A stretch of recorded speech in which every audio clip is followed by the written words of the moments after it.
आणि मोकळ्या याच्यात या पुढं एक मिनिट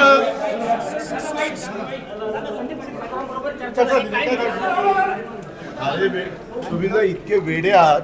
मी राज्याचा उपमुख्यमंत्री आहे. तो विरोधी पक्षाचा जरी आमदार असला तर त्याच्या शहरामध्ये 21 दिवस पाणी नाही प्यायला.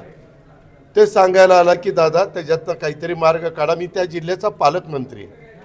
आता पालकमंत्री असल्यानंतर लोकप्रतिनिधी येणार ना, भेटणार ना. आम्ही पण विरोधी पक्षात असताना चंद्रकांत दादा पाटील पालकमंत्री होते, मी जायचो, भेटायचो. तुम्ही असं काहीतरी एक भाऊ निर्माण करता, लगेच ब्रेकिंग न्यूज हे भेटायला.